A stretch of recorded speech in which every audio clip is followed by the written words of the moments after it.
ప్రభు అయిన యేసుక్రీస్తు ప్రశస్త నామమున ఇమ్మానుయేల్ పరిచర్యల పక్షముగా మీకు మా శుభములు.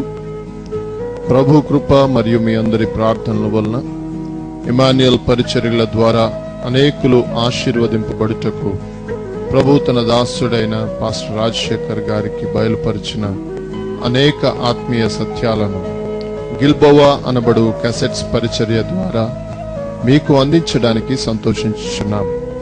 ఈ సందేశము ద్వారా మీరు ఆశీర్వదింపబడాలని, అనేకమైన మేలులు పొందుకోవాలని, ఇతరులకు మీరు ఆశీర్వాదకరంగా ఉండాలని నిత్యము మేము ప్రార్థించుచున్నాము. ఈ దినాన ఆయుష్ని, ఆరోగ్యాన్ని ప్రసాదించిన దేవుడికి మనం కృతజ్ఞతలు చెల్లించాలి. ప్రియమైన వాళ్ళరా, ఈ రాత్రి సమయమందు యోహాను సువార్త 2వ అధ్యాయంలో ఉన్న విషయాలు తెలుసుకోవటానికి ప్రభు మనకు సహాయం చేయని. యోహాను అనేటటువంటి భక్తుడు చాలా గొప్పవాడైన యేసు క్రీస్తు ప్రభుల వారి రొమ్మున ఆనుకుని జీవించిన శిష్యుడు ఆయన. చరిత్రలో చదువుకున్నట్లయితే యోహాను క్రీస్తు ప్రభుల వారికి బంధువు అవుతాడని చెప్పబడి ఉంది. తాను బంధువు మాత్రమే కాదు, యేసు ప్రభుల వారికి ప్రియమైన శిష్యుడుగా, యేసయ్య శిలువ మీదకి వెళ్ళినప్పుడు, యేసు సజీవుడుగా ఉన్నప్పుడు ఆయన రొమ్మున, యేసయ్య చనిపోయేటప్పుడు ఆ శిలువ దగ్గర యేసు ప్రభుల వారి యొక్క బరువు బాధ్యతల్ని భరించేటటువంటి వ్యక్తిగా ఆయన కనిపించాడు. రెండవది, యోహాను గారు క్రీస్తు ప్రభుల వారి యొక్క ఉచితమైన కృపను బట్టి భవిష్యత్ కాలంలో జరగబోయేటటువంటి సమాచారాలు సర్వోన్నతుడైన దేవుని యొక్క దర్శనము ద్వారా పద్మస్సులో తాను ఈ ప్రకటన అనేటటువంటి గ్రంథాన్ని రాయటానికి సర్వశక్తిమంతుడైన దేవుడు ఆయనకి కృప చూపెట్టాడు. యోహాను పరిపూర్ణంగా క్రీస్తు ప్రభుల వారి యొక్క మానవత్వాన్ని గూర్చి, క్రీస్తు ప్రభుల వారి యొక్క ప్రేమను గూర్చి, క్రీస్తు ప్రభుల వారి యొక్క భవిష్యత్ కాలంలో జరగబోయేటటువంటి సమాచారాలని గూర్చి, మూడింటిని గూర్చి చాలా ఎక్కువగా యోహాను గారు తన సువార్తలోను, పత్రికలోను, ప్రకటన గ్రంథంలోను రాసుకుంటూ వచ్చారు. యోహాను గారికి నిజంగా మనం కృతజ్ఞతలు చెల్లించాలి. యేసయ్య రొమ్మున ఆనుకున్న యోహాను ఎప్పుడు కూడా తన్ను గూర్చి తాను గొప్పగా చెప్పుకున్నది కనిపించలేదు. అంత సమీపంగా క్రీస్తు ప్రభుల వారికి వద్ద ఉన్న తాను క్రీస్తు ప్రభుల వారిని ఉన్నతంగా ఎత్తి చూపెడుతూ వచ్చాడు. ఆయన గొప్ప కార్యాల్ని, ఆయన చేసిన అద్భుతాల్ని, ఆయన బోధించిన శ్రేష్టమైన బోధల్ని వివరంగా ఆయన చెప్తూ వచ్చాడు. ప్రియ దైవ జనాంగమా, ఈ రోజును కూడా దైవ సేవకులు ఆ రీతిగా ఉంటే మంచిది. మన గొప్పతనాలు ప్రజలకు అవసరం లేదు, మన నీతి, మన మంచితనాలు ప్రజలకు అవసరం లేదు. దేవుడు ఏమై ఉన్నాడో, దేవుని నీతి ఏమిటో, దేవుని మంచితనం ఏమిటో, దేవుని గొప్పతనం ఏమిటో అది ప్రజలకు మనం చెప్పడం చాలా మంచిది. ఆ విషయాన్ని భక్తుడైన యోహాను, అనగా బాప్తిస్మం ఇచ్చే యోహాను, ఆయన హెచ్చించబడాలి, నేను తగ్గించబడాలి, నేను అరణ్యంలో ఒక శబ్దాన్ని, ఆయన మార్గాలు సరళము చేయటానికి వచ్చాను అని అంతగా తగ్గించుకొని క్రీస్తు ప్రభుల వారిని హెచ్చిస్తూ మాట్లాడాడు. ప్రతి దైవ సేవకుడు కూడా లోకంలో క్రీస్తు ప్రభుల వారిని హెచ్చిస్తే అనేకులు యేసయ్యని చూసి మార్పు చెందటానికి అవకాశాలు ఉంటాయి. దైవ జనాంగమా, యోహాను సువార్త 2వ అధ్యాయ ప్రారంభం ఈ రీతిగా రాయబడింది. గలిలయలోని కానా ఊరిలో ఒక వివాహము జరిగెను అని రాయబడింది. ఆ వివాహానికి యేసు తల్లి అయిన మరియమ్మ, యేసు ప్రభుల వారు, ఆయన శిష్యులు కూడా పిలువబడ్డారు. ఆ వివాహానికి వెళ్ళిన తరువాత ఆ వివాహంలో పెండ్లి విందు యజమాని వివాహానికి వచ్చిన ప్రతి వారికి కూడా ద్రాక్షరసం ఇస్తూ వచ్చాడు. ఆ పెండ్లి విందులో ప్రాముఖ్యంగా పెండ్లి విందు కొరకు వారు సిద్ధం చేసిన పదార్థము ద్రాక్షరసం అని కనిపిస్తుంది. ఆ ద్రాక్షరసం వారికి ఇస్తూ వచ్చినప్పుడు అందరూ తృప్తిగా తాగారు. బహుశా ద్రాక్షరసం అయిపోవటానికి గల కారణం వారు తక్కువ చేశారో, లేక వారి అంచనాకు మించిన జనం వచ్చారో మనకు తెలియదు, కానీ ద్రాక్షరసం అయిపోయాది. ఈ లోపుగా ఈ కొదువును గుర్చి యేసు ప్రభుల వారి తల్లికి తెలిసాది. యేసయ్య తల్లి ఆ పెండ్లి విందు యజమానుని చూచి, అయ్యా యేసయ్య వచ్చాడు, ఆయన వెళ్ళి అడగమని చెప్పారు. యేసు క్రీస్తు ప్రభుల వారు, నాతో నీకేమమ్మా పని అని మాట్లాడుతూనే ఆయన చెప్పిన పని ఏమిటంటే, అక్కడున్నటువంటి 6 రాతి బాణాలు, ఆ రాతి బాణాలని గురించి ఈ విధంగా రాయబడింది. యూదుల శుద్ధీకరణ ఆచార ప్రకారముగా 2-3 తూములు నీళ్లు పట్టు రాతి బాణాలు అక్కడుండెను. ఆ రాతి బాణాలకు అంచుల వరకు నీటిని నింపమని, ఆ తరువాత పనివారిని పెళ్లి విందు యజమాని దగ్గరికి తీసుకువెళ్ళమని చెప్పారు. ఆ పనివారు నిజంగా మంచివారు. ఎందుకు నీళ్లను నింపాలి అని అడగలేదు. ఒట్టి నీళ్ల బాణాలని తీసుకొని పెళ్లి విందు యజమాని దగ్గరికి వెళితే ప్రయోజనమేమి అని కూడా అడగలేదు. ఆయన చెప్పింది చేశారు. ఈ రోజుల్లో పనివారు ఆయన చెప్పింది చేస్తే నిజంగా అద్భుతాలే జరుగుతాయి. యేసయ్య చెప్పింది చేసే పనివాళ్ళు తక్కువైపోయారు. ఈ రోజుల్లో పని వాళ్లే యేసయ్యకి పని చెప్తూ ఉన్నారు. యేసయ్య నువ్వు ఈ పని చేయి, నీవు ఆ పని చేయి. యేసయ్య నేను అమెరికా వెళ్ళాలి, ఒక దొరను నాకు చూపెట్టమంటారు. యేసయ్య చెప్పింది చేయడం లేదు. మనమే యేసయ్యకి పనులు చెప్పేవాళ్ళు అయిపోయాం. కాబట్టే పరిచర్య రివర్స్ అయిపోయాది. ఆ రోజున అద్భుతం జరిగింది, ఈ రోజున అద్భుతాలు జరగడం లేదు. అన్ని అనాశీర్వాదాలే జరుగుతూ ఉన్నాయి. ఆ పనివారు నిజంగా మంచివారు. పెండ్లి విందు యజమాని దగ్గరికి తీసుకెళ్తే ఆ నీళ్లున్న రాతి బాణలు 6 కూడా ద్రాక్షరసంగా మార్చబడిపోయాయి. ఆ యజమాని ఆ ద్రాక్షరసాన్ని ముంచి పెళ్లి విందు వచ్చినటువంటి అతిథులకిస్తూ వచ్చాడు. అప్పుడు ఏం జరిగిందో తెలుసా? ఆ తాగిన వాళ్ళు అన్నారు, మేము అనేక పెళ్లిళ్లకు వెళ్ళాము, కానీ మొట్టమొదట మంచి ద్రాక్షరసం ఇచ్చి మత్తుగా ఉన్నప్పుడు జబ్బు ద్రాక్షరసం ఇచ్చారు. ఈ పెళ్లిలో విచిత్రమేమో, మొదట జబ్బు ద్రాక్షరసం ఇచ్చారు, ఆ తరువాత ఇప్పుడు మంచి ద్రాక్షరసం ఇచ్చారే అని అన్నారు. ప్రియులారా, ఆ రీతిగా ఆ వివాహం జరిగాది. నన్ను బాగా గమనించాలి. వివాహాన్ని గురించి ఆ స్థలంలో రాయబడిన ప్రకారముగా వివాహం ఎవరికో మనకు తెలియదు. పెళ్లి కుమారుని పేరేమో, పెళ్లి కుమారుని ఊరేమో, పెళ్లి కుమారుని తల్లిదండ్రులు ఎవరో ఆ స్థలంలో రాయబడలేదు. పెళ్లి కుమార్తెది ఏ ఊరో, పెళ్లి కుమార్తె పేరేమో, పెళ్లి కుమార్తె తల్లిదండ్రులు ఎవరో మనకు తెలియదు. అయితే ఒక పెళ్లి ఆ స్థలంలో జరుగుతుంది. ఆ పెళ్లి అంతటిలో కూడా ఆధిక్యతగా మనకు కనిపించేది ఎవరంటే పెండ్లి విందు యజమాని అని రాయబడింది. రెండవది, ఆ పెండ్లిలో ప్రాముఖ్యంగా మనకు కనిపించేది యేసు తల్లి అయిన మరియా, యేసు ప్రభుల వారు, ఆయన శిష్యులు. మిగిలగా వచ్చిన బంధు జనాంగాన్ని గూర్చి మనకంతగా రాయబడలేదు. అది మనకు అవసరం కూడా లేదు. పెళ్లిలో ప్రాముఖ్యమైన వారు పెండ్లి విందు యజమాని, ద్రాక్షరసం తాగిన అతిథులు, పెళ్లికొచ్చిన యేసు ప్రభుల వారి తల్లి, పెళ్లికొచ్చిన యేసు ప్రభుల వారు. పెళ్లిలో ఇంకా ప్రాముఖ్యమైనవి పాత ద్రాక్షరసము, రెండవది క్రొత్త ద్రాక్షరసం. ప్రియులారా, ఆ పెళ్లి గలిలయలోని కానా ఊరిలో 3వ దినాన జరిగింది అని ఆ స్థలంలో రాయబడింది. ఇప్పుడు నన్ను బాగా గమనించాలి. పరిశుద్ధ గ్రంథమైన బైబిలు చరిత్ర సంబంధమైన పుస్తకము అని చెప్పడంలో సందేహం లేదు.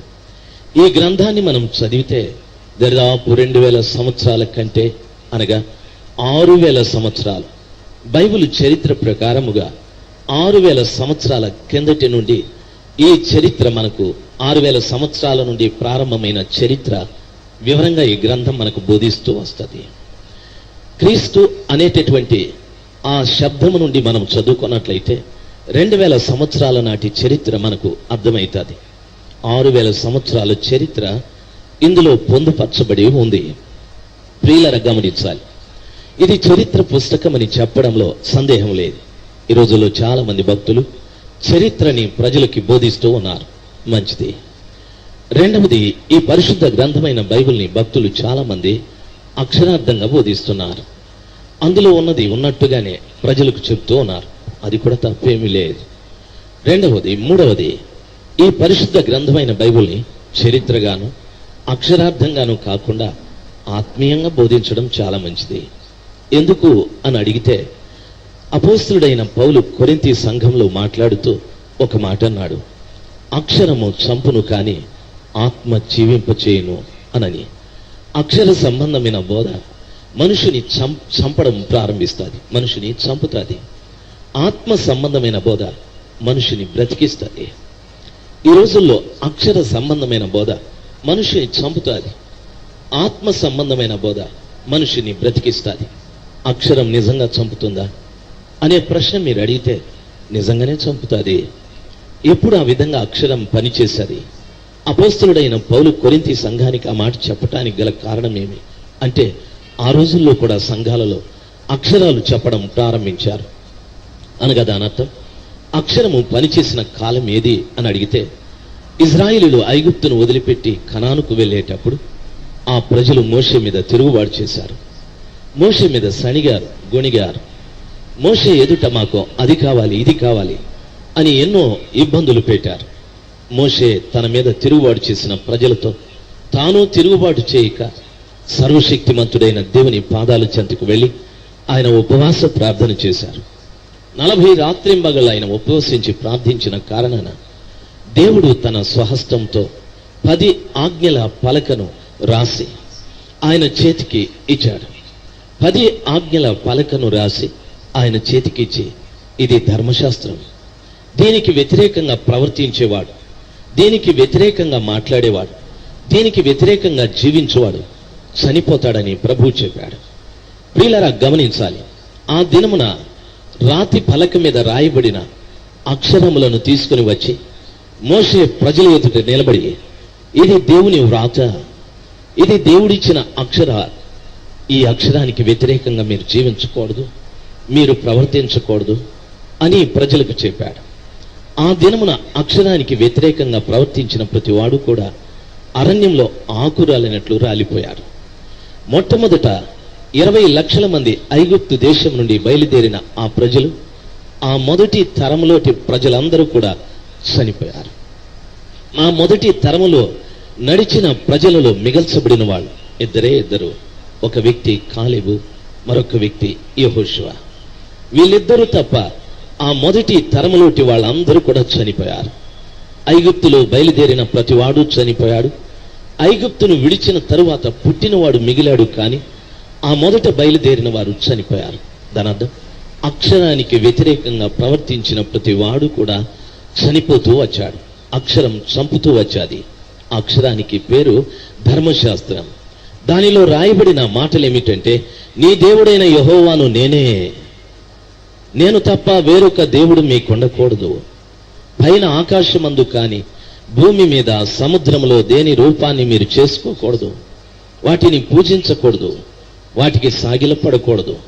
నీ తల్లిని తండ్రిని సన్మానించు, అబద్ధము చెప్పద్దు, దొంగిలించవద్దు, వ్యభిచరించవద్దు, నరహత్య చేయవద్దు. ఈ రీతిగా అక్షరం వారి ఎదుట నిలబడి వారితో మాట్లాడుతూ వచ్చాది. ఆ అక్షరానికి వ్యతిరేకంగా అబద్ధం చెప్పిన వాడు చచ్చాడు. అక్షరానికి వ్యతిరేకంగా వ్యభిచరించిన వాడు చచ్చాడు. అక్షరానికి వ్యతిరేకంగా విగ్రహారాధన చేసిన వాడు చచ్చాడు. అక్షరం అరణ్యంలో ప్రజల్ని చంపుతూ వచ్చాది. అక్షరం కాలం పూర్తి కావటానికి, లేక అక్షరం తరువాత జరిగింది ఏమిటంటే, ఆత్మ ప్రారంభమయ్యాది. ఆత్మ ఎప్పుడు ప్రారంభమయ్యాది అని అడిగితే, క్రీస్తు ప్రభుల వారి తరువాత. క్రీస్తు ప్రభుల వారు ఎవరు అని మీరు అడిగితే, ఆయన కూడా అక్షరమే. పరిశుద్ధ గ్రంథంలో చదువుకున్నట్లయితే యోహాను ఈ రీతిగా అంటున్నాడు, ఆది యందు వాక్యం ఉండెను, ఆది యందు అక్షరం ఉండెను, ఆ వాక్యము దేవుని వద్ద ఉండెను, ఆ అక్షరము దేవుని వద్ద ఉండెను, ఆ వాక్కు దేవుడై ఉండెను, ఆ అక్షరము దేవుడై ఉండెను. ఆ వాక్కు శరీరధారి అయి కృపాసత్య సంపూర్ణుడుగా మన మధ్య నివసించెను. ఆ అక్షరము ఒక శరీరాన్ని ధరించుకొని ఆ శరీరంలో కృపా సత్యము నింపుకొని యేసు అను నామధేయంతో మన మధ్యన సంచరించాడు అని వాక్యం సెలవిస్తుంది. ఆ అక్షరం ఒక శరీరాన్ని ధరించుకొని యేసనే నామధేయంతో 2000 సంవత్సరాలప్పుడు ప్రజల మధ్యన సంచారం చేశాడని వాక్యం సెలవిస్తుంది. యేసయ్య ఆ రీతిగా భూమి మీదకి వచ్చి ఆయన కలువరిలో కపాలమని అర్థమిచ్చే గొల్గొతా కొండపైన చనిపోయి, ప్రియులారా, ఆయన సమాధి చేయబడి 3వ దినాన తిరిగి లేచి 40 రోజులు అనేక మందికి కనిపిస్తూ 40వ రోజున ఉలీవల మనబడే పర్వతం మీద నుండి 120 మంది గలిలీయులు చూస్తుండగా ఆరోహణుడై వెళ్ళాడు. ఆ దినాన శిష్యులతో చెప్పిన మాట, నేను వెళుతున్నాను, మీ కొరకు ఆదరణకర్తని పంపుతాను, మీ కొరకు పరిశుద్ధాత్మని పంపుతాను, ఆయన సత్య స్వరూపియగు ఆత్మ. ఆయన సత్య స్వరూపియగు ఆత్మ. అనగా దాని అర్థం, నేను పంపేటటువంటి ఆత్మ సత్యము ఏ రూపములో ఉంటుందో అదే రూపములో ఆత్మ ఉంటుంది. సత్యము ఏ రూపములో ఉంటుందో అదే రూపములో నేను పంపే ఆత్మ ఉంటుంది. ఎవరు సత్యము? యేసే. ఆయన అన్నాడు, నేనే మార్గం, నేనే సత్యం, నేనే జీవం. నాకు ఏ రూపముందో అదే రూపము నేను పంపే ఆత్మకు కూడా ఉంటుంది అని ప్రభువు చెప్పాడు. ఆయన పంపిన పరిశుద్ధాత్మ, ఆత్మ చేసే పని ఏమిటంటే, మన ఆత్మ మనల్ని తాకి లేక మనల్ని సమీపించి మన పాపాన్ని తెలియజెప్పి, తెలిసిన పాపాన్ని ఒప్పింపచేసి, ఒప్పుకున్న పాపం తిరిగి చేయకుండా ఆత్మ మనకు సహాయం చేస్తూ వచ్చేది. ఆత్మ మన పాపాన్ని తెలియజెప్పి, తెలిసిన పాపాన్ని ఒప్పింపచేసి, ఒప్పుకున్న పాపాన్ని తిరిగి చేయకుండా ఆత్మ ఒక వ్యక్తిని బలపరుస్తూ వచ్చేది. ఆత్మ మనిషిని జీవింపచేయటానికి సహకరించాది. అక్షరం మనిషిని చంపటానికి ప్రయత్నం చేశాది. కాబట్టి ఆత్మ సంబంధమైన బోధ ప్రతి సంఘానికి, ప్రతి విశ్వాసికి అవసరం. ఈ రాత్రి కూడా ఆత్మ సంబంధమైన బోధ మనం వింటే మనము జీవించడానికి అవకాశాలు ఉంటాయి. అక్షర సంబంధమైన బోధ మనం వింటే సావటానికి అవకాశాలు ఉంటాయి. ప్రియులారా, గమనించాలి, ఆత్మ సంబంధమైన బోధ మనకు అవసరం. పరిశుద్ధ గ్రంథమైన బైబిల్లో ఏ అక్షరాన్ని మనం చదువుకున్నా, ఏ పదాన్ని మనము చదువుకున్నా అది చరిత్ర అక్షరము అని కాదు, అది ఆత్మ సంబంధమైన సమాచారము అని గమనించాలి. ఎందుకు అని అడిగితే, ఈ పరిశుద్ధ గ్రంథమైన బైబిల్ని దాదాపు 66 పుస్తకాలున్న పుస్తకం ఇది. ఈ 66 పుస్తకాల్ని 39 మంది గ్రంథకర్తలు రాశారు. రాసిన గ్రంథకర్తలు రకరకాలైనటువంటి వారు. రాజులు రాశారు, పామరులు రాశారు, ప్రవక్తలు రాశారు, రకరకాలైనటువంటి వ్యక్తులు ఈ గ్రంథాన్ని రాశారు. రాసిన కాలాలు వేరు. ఒక గ్రంథకర్త రాసిన తరువాత మరొక గ్రంథకర్త ఒక కొంతకాలమైన తరువాత రాశారు. అయితే అపోస్తలుడైన పౌలు గారు చెప్పిన మాటల ప్రకారంగా ఏ లేఖనము మనుష్యావేశం వలన పుట్టలేదు, కానీ ప్రతి లేఖనము ఆత్మావేశం వలన కలిగినది అని చెప్పాడు. ఆది కాండంలో మొట్టమొదటి వచనం నుండి ప్రకటన ఆఖరి వచనం వరకు కూడాను పరిశుద్ధాత్మ ప్రేరణ చేత ప్రతి భక్తుడు కూడా ఈ లేఖనాల్ని రాస్తూ వచ్చాడు. రాసింది మనుషులే అయినా రాయించింది పరిశుద్ధాత్మ దేవుడు. కాబట్టి ఈ పుస్తకాన్ని రాసింది పరిశుద్ధాత్మ గనుక ఆత్మ మనకుంటేనే ఇందులో ఉన్న ఆత్మ సమాచారాలు మనకు అర్థమవుతాయి. ఇందులో ఉన్న ఆత్మ సంబంధమైన సమాచారాలు గ్రహింపులోనికి వస్తాయి. అందుకే అపోస్తలుడైన పౌలు గారు రోమా పత్రికలో ఒక మాట రాస్తూ, ఆత్మానుసారులు ఆత్మ కార్యములను వివేచిస్తారు, శరీరానుసారులు శరీర కార్యముల మీద మనసుంచుతారు అని చెప్పాడు. కాబట్టి ప్రతి వారికి కూడా పరిశుద్ధాత్మ అవసరం. నీవే సంఘంలో ఉన్నా నీకు ఆత్మ అనేది అవసరం. ఆత్మ నీకు లేకపోతే ఆత్మ కార్యాలను వివేచించలేవు. ఆత్మ రాసిన ఈ సమాచారాలు నీకు గోచరం కావు. కాబట్టి ఆత్మ నీకు అవసరం. ఆత్మ లేదు అని వాదిస్తే ఇందులో ఉన్న సమాచారాలు కూడా నీకు లేవు. ఆత్మ కాదు అంటే ఇందులో ఉన్న సమాచారాలు కూడా నీకు కావు. దైవజనాంగమా, ఈ రాత్రి సమయమందు దయచేసి గమనించవలసిన విషయం, ప్రతి వారికి ఆత్మ సంబంధమైన బోధ అవసరం. హల్లెలూయా చెప్దాం. హల్లెలూయా, హల్లెలూయా. దేవుడు మిమ్మల్ని దీవించని.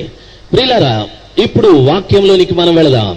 వాక్యంలో చెప్పబడిన మాట, ప్రియులారా, గలిలయలోని కానా ఊరిలో 3వ దినమున ఒక వివాహము జరిగెను అని వాక్యం సెలవిస్తాది. గలిలయలోని కానా ఊరిలో 3వ దినమున ఒక వివాహము జరిగెను అని వాక్యంలో రాయబడింది. గలిలయలోని కానా ఊరిలో 3వ దినమున, ఏ 3వ దినం? ఆ 3వ దినం ఏ 3వ దినం? సంవత్సరంలో 3వ దినమా? మాసంలో 3వ దినమా? వారంలో 3వ దినమా? ఏ సంవత్సరానది 3వ దినమని మనం తెలుసుకోవాలి. పరిశుద్ధ గ్రంథమైన బైబిల్ చరిత్రని బాగా మనము చూస్తూ వస్తే ప్రస్తుతం మనమున్న ఈ దినం, ఈ కాలం 3వ దినము అని చెప్పబడింది. ఇది 3వ దినము అని చెప్పబడటానికి పరిశుద్ధ గ్రంథమైన బైబిల్ యొక్క చరిత్రే మనకు ఆధారం. ఎలాగా అని మీరు అడగచ్చు.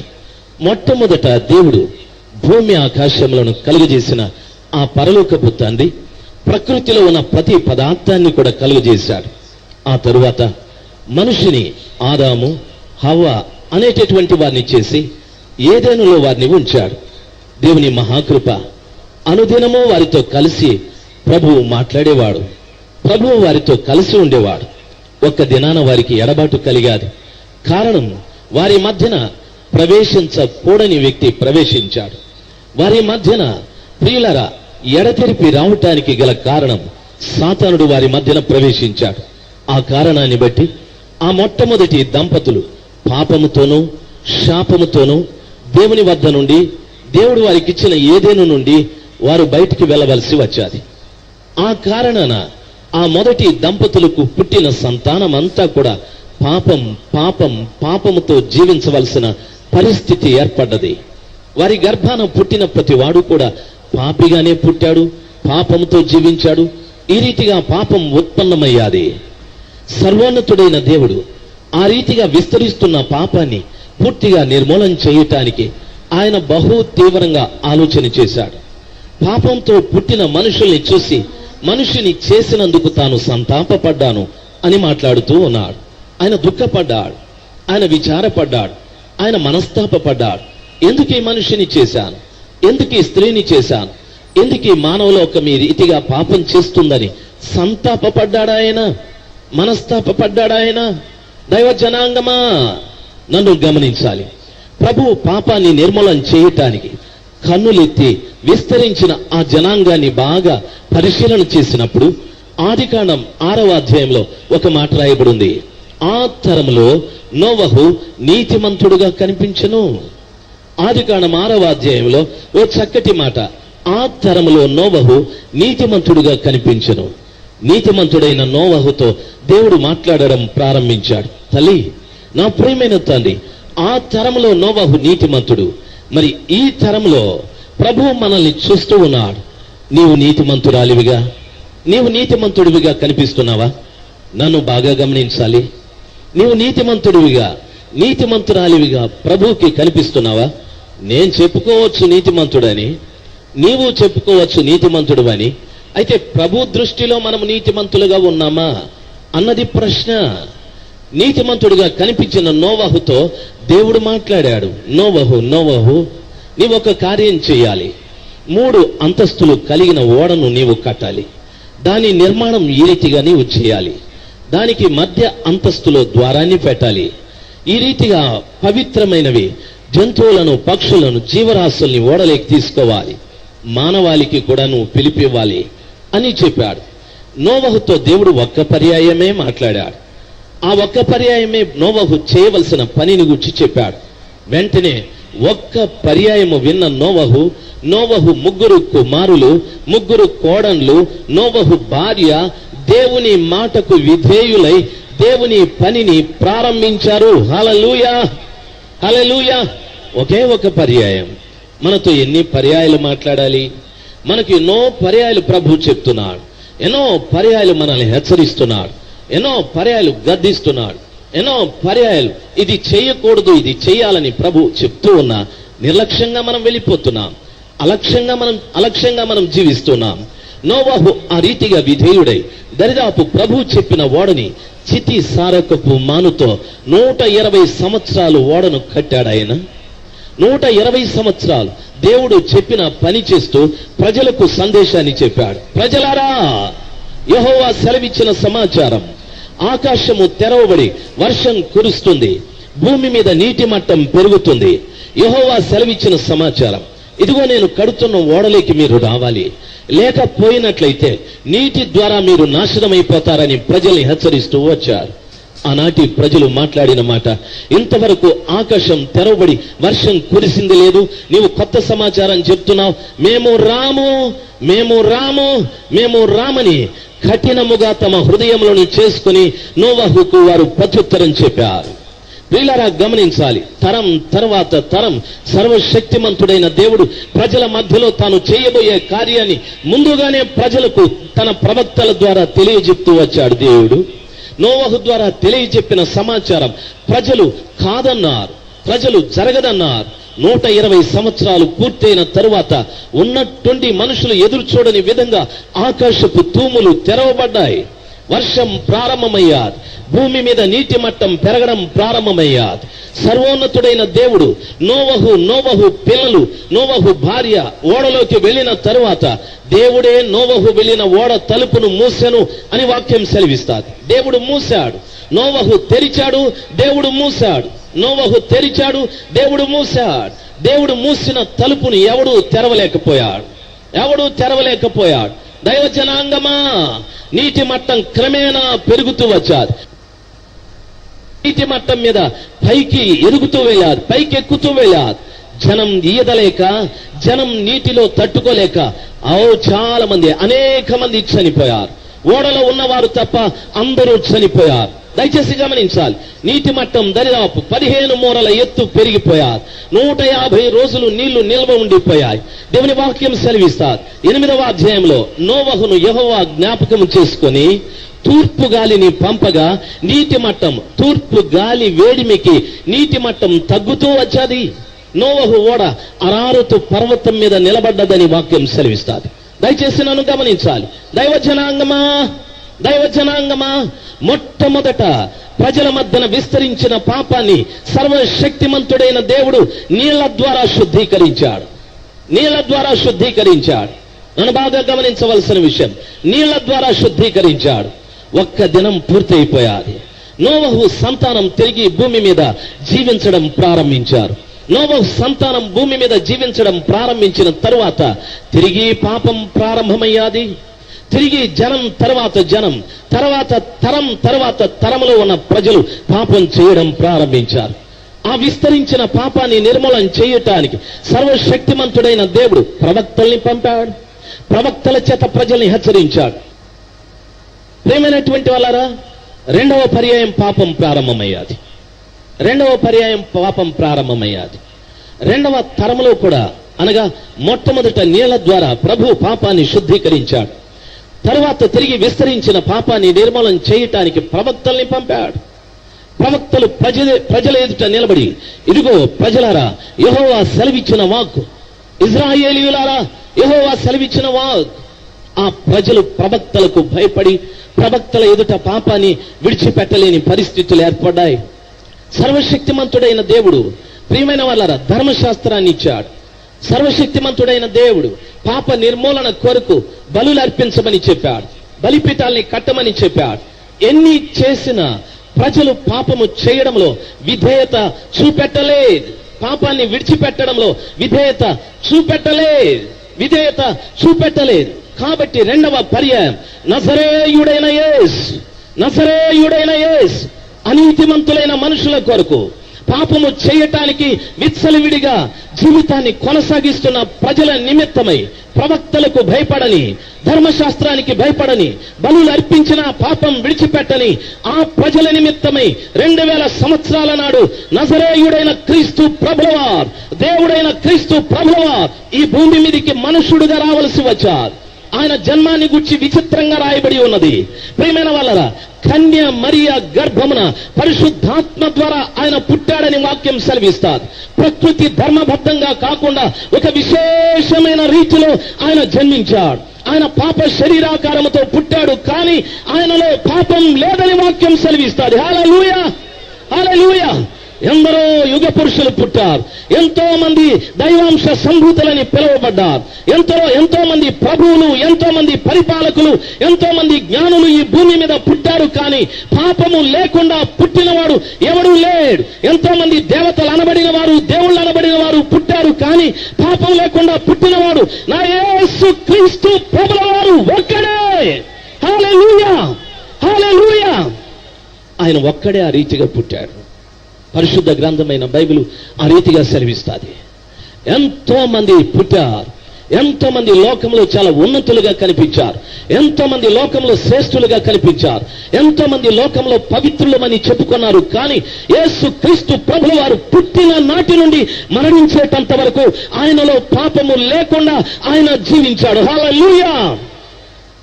నా ప్రియ తల్లి, నా ప్రియమైన తల్లి, అటువంటి వాడు నాకు దేవుడు కావడం నా భాగ్యం, నీకు దేవుడు కావడం నీ భాగ్యం. యేసు క్రీస్తు ప్రభుల వారు ఆ రీతిగా పుట్టి ప్రజల మధ్యన దరిదాపు క్రీస్తు ప్రభుల వారు ప్రజల మధ్యన ఎన్నో సత్యాలను, ఎన్నో హితవులను ప్రజలకు బోధిస్తూ వచ్చాడు. పరలోక రాజ్యాన్ని గురించి ప్రజలకు బోధించాడు. యేసు ప్రజలతో మాట్లాడేటప్పుడు ఈ రీతిగా చెప్పాడు, మారు మనస్సు పొందుడి, పరలోక రాజ్యం సమీపించాది. మారు మనస్సు పొందుడి, పరలోక రాజ్యం సమీపించాది. ప్రియులారా, ఈ రోజున గమనించాల్సింది, ఈ రోజున మారు మనసు పొందిన వ్యక్తి దగ్గరికి పరలోక రాజ్యం సమీపించాది అని యోహాను చెప్పాడు, యేసయ్య చెప్పాడు, అపోస్తలులు కూడా చెప్పారు. ఈరోజు మారు మనసు పొందినవాడు సమీపించిన పరలోక రాజ్యం దగ్గరికి వెళ్ళలేదు. కానీ మారు మనసు పొందినవాడు సంఘాల్లోకి వెళ్ళిపోతున్నాడు, సంఘాల్లోకి వెళ్ళిపోతున్నాడు, సిద్ధాంతాల్లోకి వెళ్ళిపోతున్నాడు, సేవకుల దగ్గరికి వెళ్ళిపోతున్నాడు. బాబు నీవెవరివి? నేను భక్త సింగ్, దాన్ని వదిలిపెట్టి రాడేనా? బాబు నువ్వెవరివి? లూథరన్, ఆ సాంప్రదాయాలు వదిలిపెట్టి రాడేనా? బాబు నువ్వెవరివి? ఎల్ఈఎఫ్, దాన్ని వదిలిపెట్టి రాడేనా? దేవుని వాక్యంలో మారు మనసు పొందిన వాని దగ్గరికి పరలోక రాజ్యము సమీపిస్తుందంటే మారు మనసు పొందినవాడు మరొక దగ్గరికి వెళ్ళిపోతూ ఉన్నాడు. ఇదేం విచిత్రం, ఇదేం విచిత్రం! వాని సిద్ధాంతం వేరు, వాని సాంప్రదాయం వేరు, వాని ఆచారాలు వేరు, వాని పద్ధతులు వేరు. నా యేసు క్రీస్తు ప్రభుల వారు చెప్పిన మాట, మారు మనసు పొందుడి, పరలోక రాజ్యం సమీపించారు. మారు మనసు పొందుడి, పరలోక రాజ్యం సమీపించారు. ఏది పరలోక రాజ్యం? యేసయ్య చెప్పిన పరలోక రాజ్యం ఏది? అపోస్తలుడైన పౌలు రోమీయులకు రాసిన పత్రికలో ఓ చక్కటి మాట చెప్పాడు. పరలోక రాజ్యం అనేది భోజనము పానము కాదు, నీతి, సమాధానం, పరిశుద్ధాత్మయందలి ఆనందం. నీతి, సమాధానం, పరిశుద్ధాత్మయందలి ఆనందం అని చెప్పాడు. నీతి ఏది?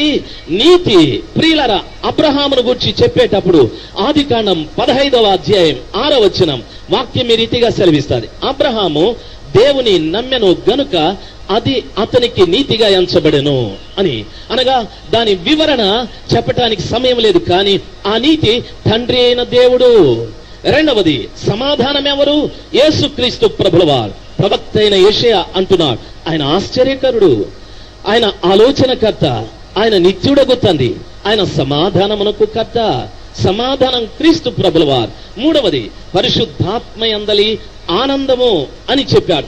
మారు మనసు పొందినవాడు తండ్రి అయిన దేవుడి వద్దకి, కుమారుడైన క్రీస్తు వద్దకి, పరిశుద్ధాత్మ దగ్గరికి వెళతాడు. ఈ ముగ్గురితో వానికి సహవాసం ఉంటుంది. అదే పరలోక రాజ్యం. పరలోక రాజ్యం అనేది ఒక పట్టణమో, పరలోక రాజ్యం అనేది కొన్ని భవనాల సమ్మేళనమో, పరలోక రాజ్యం అనేది బంగారపు పునాదులో, ముత్యములతో కట్టబడిన ఇండ్లో కాదు, కాదు, కాదు. నా యేసు క్రీస్తు ప్రభుల వారు పరిశుద్ధాత్మ దేవుడు, తండ్రి అయిన దేవుడు. హల్లెలూయా, హల్లెలూయా. వీళ్లను చాలా మంది వదిలిపెట్టారు. కొందరంటున్నారు యెహోవాయే దేవుడు, యేసు కుమారుడు కాబట్టి ఆయన దేవుడు కాదని. కొంతమంది అంటున్నారు యేసే తండ్రితో పని లేదు, పరిశుద్ధ ఆత్మతో పని లేదు, క్రీస్తే యేసే దేవుడు, క్రీస్తే దేవుడు, ఇంకా పరిశుద్ధ ఆత్మతో పని లేదు, యెహోవాతో పని లేదని.